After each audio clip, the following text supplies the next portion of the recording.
Hi guys, today we talk about how can you enable voiceover on your iPhone. We go to figure out the solution or know how you can do that on your app.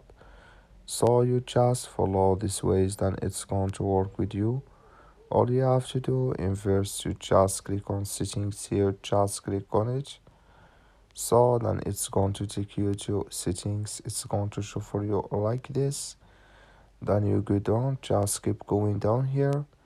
So then you click here on accessibility here, just click on it.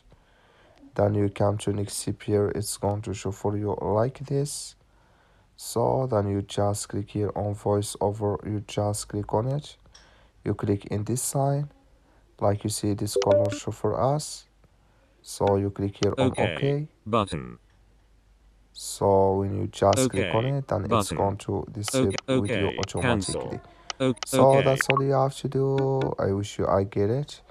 So thank you for watching. Don't forget to Don't support allow. us by Don't liking, allow subscribe. button.